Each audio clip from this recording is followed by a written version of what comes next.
Are you ready for Making Tax Digital? A completely new tax system is coming for sole traders and landlords from April 2026.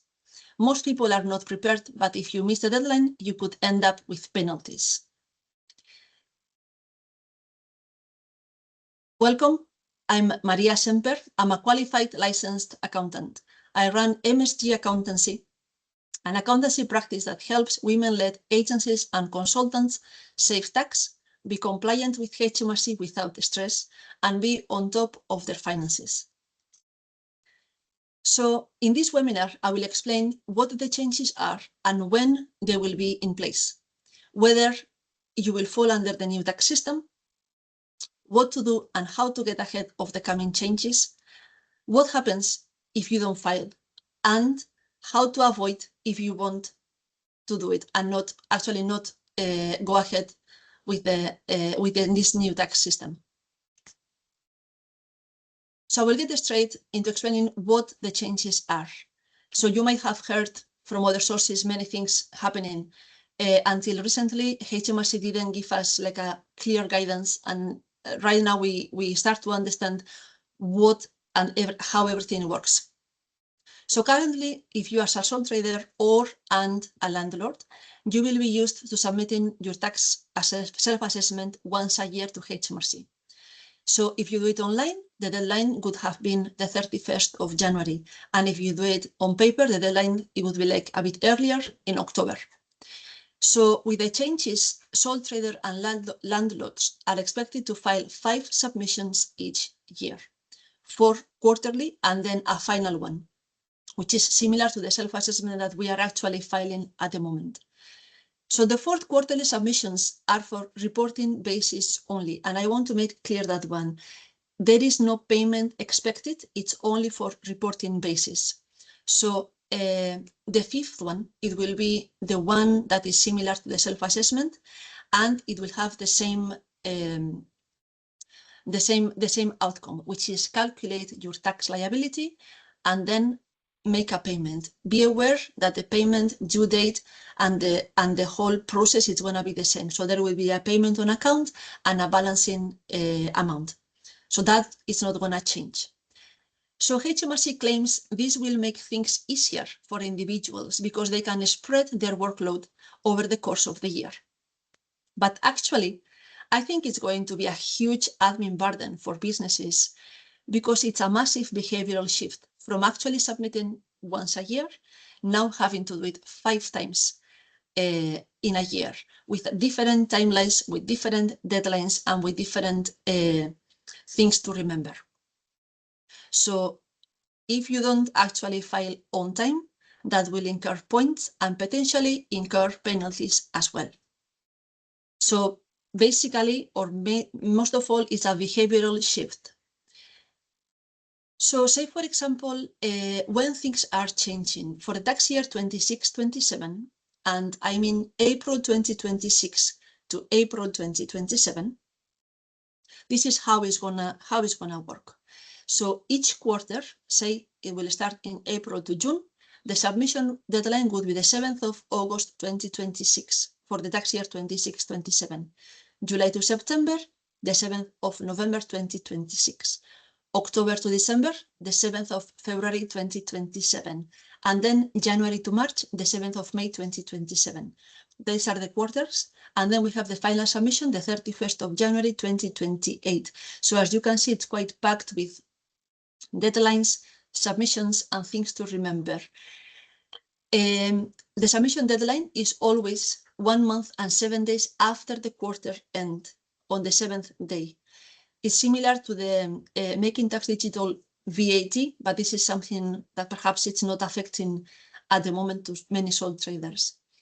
Having to say that, just a note, when I say Making Tax Digital, I mean Making Tax Digital Income Tax Self-Assessment, ITSA.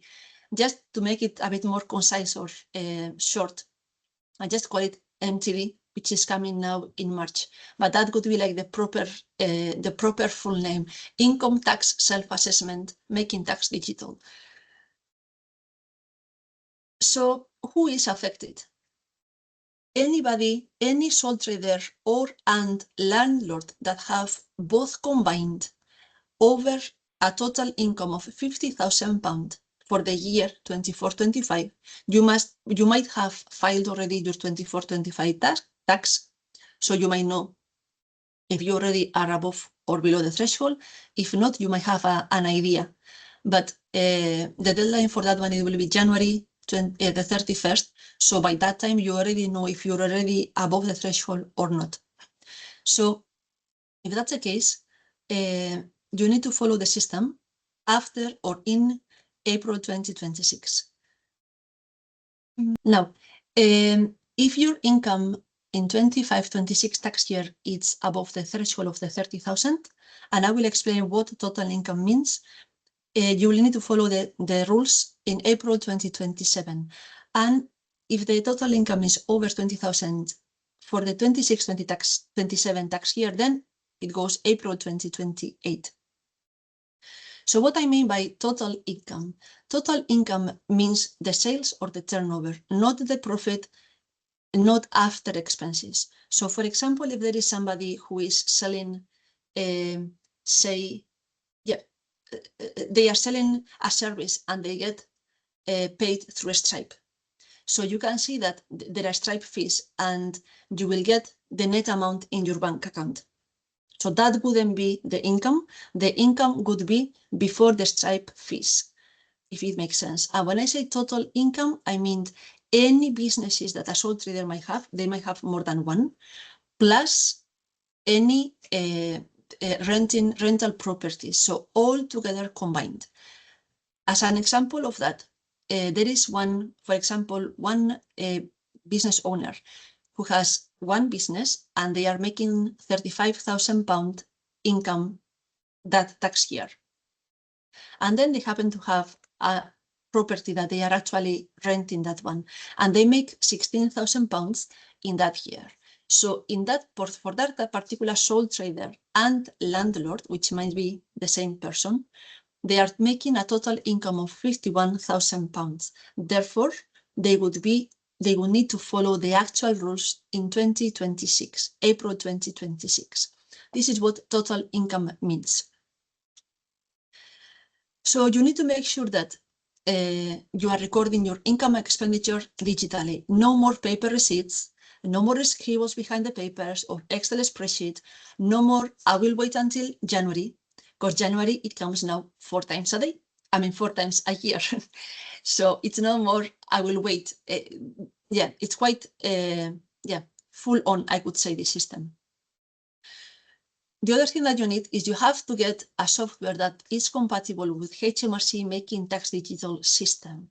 So HMRC has got a list of compatible software on their website, and you have to make sure that you choose one of these providers in order to be able to submit the return, meaning that HMRC is not providing any free tools for you to submit your tax return. For example, at the moment, you can go into the HMRC portal and you can file your own self-assessment without needing to have a third-party software. The new system does not allow that one, and there is required to have a third-party software that is compliant with HMRC rules. So you might wonder, what is the actual reason for HMRC to be introducing these rules?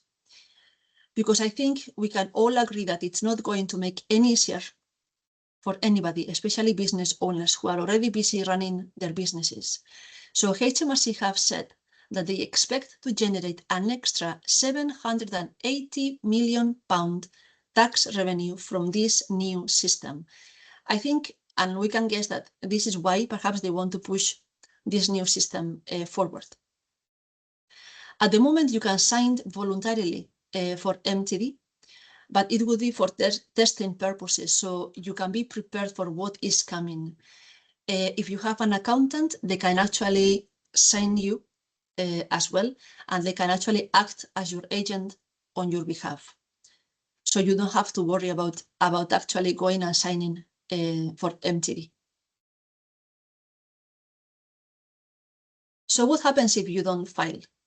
As we said, there is quite a lot of deadlines, and you might think that leaving it until the last minute can be okay.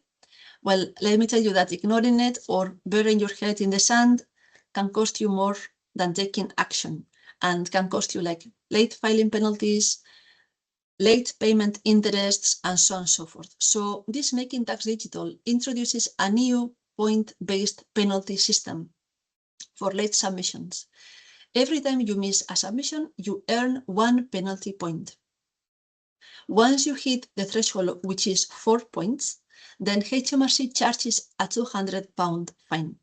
And from that point on, every missed filing triggers another 200 points, £200. So the points don't last forever though. If you file 12 months on a row on time, then the points are reset. However, if you happen to file once again late, the points are reset again. So it is very easy to get into the trap of the points, and it's quite hard to get out from it. I would advise not leaving it until the last minute. What happens if you actually pay late? So say that you have filed on time, but you actually make a late payment. What I would always suggest is that if you know that you don't have the money to actually make the payment, arrange a payment plan with HMRC before the deadline, so you don't run into late payment interests. If you do, you will be charged 7.75% per annum, and this amount is accruing every single day. So you might end up with a huge interest amount. Say that you think this is a very huge burden, which for many people are, and you want to actually avoid that one. So there are two ways of avoiding Making Tax Digital, the new system. One is some of the group of the people, they don't have to comply with MTD, like for example, those who don't have a national insurance, or a specific religious groups. However, this is not like the general public, and actually it is coming, and it is coming for eventually for everybody. However, if you are keen not to going through this administrative headache, which is for many people, you could consider incorporating a limited company. So limited companies are subject to corporation tax rules and not income tax rules.